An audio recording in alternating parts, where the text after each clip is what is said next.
To talk a bit more about that with me now, let's bring in our international affairs editor, Armen Georgian. Armen, we have some pictures, we'll see them in just a minute, of protests in the Armenian capital, Yerevan, going on right now. How much of a threat could this be to the Armenian Prime Minister?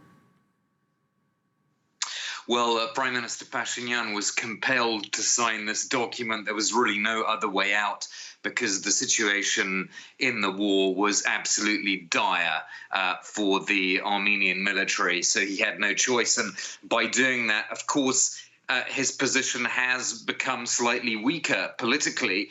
But despite these protests, I think there is an understanding broadly that there is now an attempt underway by Pashinyan's political opponents to opportunistically take advantage of the fact that he signed this document to try to get rid of him. And I think people understand that if those other political forces were in power now, they would not necessarily fare any better. Also, there is no broad desire to go back to the system that was in place before 2018, before the Velvet Revolution that Nikol Pashinyan led. That's to say, to go back to that system where oligarchs played an important role in the Armenian economy and society. That is something that a lot of people don't want to go back to.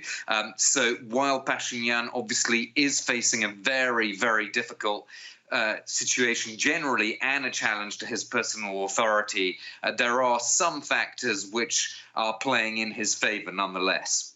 Armen, this ceasefire deal would be a very difficult pill for any Armenian leader to swallow, not just this one.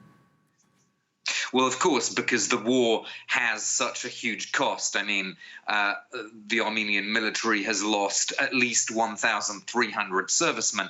Now, that's in a country of between 2 and 3 million people. That is absolutely colossal losses, thousands wounded as well. It would be the equivalent of tens of thousands killed in France, if you compare the population proportionately. You've got, of course, a refugee crisis as well. Most of the ethnic Armenian population of Nagorno-Karabakh is now in Armenia, having fled the shelling. And it's not clear if and when they can go back, because in the ceasefire agreement, there is no explicit mention of the ultimate status of Nagorno-Karabakh. So that leads a lot of uncertainty going forward. The COVID issue, of course, hasn't gone away as well. That's a big issue for refugees living in makeshift quarters. You've got the Armenian economy as well, which is going to have to bear the brunt of the financial cost of the war.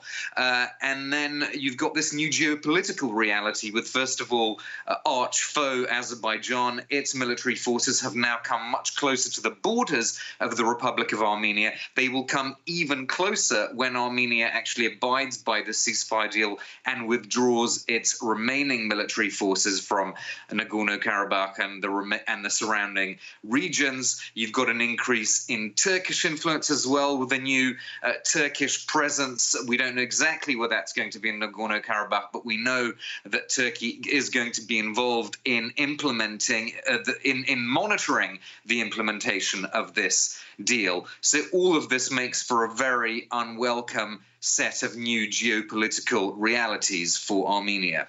Armen, thank you for that. France 24's international affairs editor, Armen Georgian.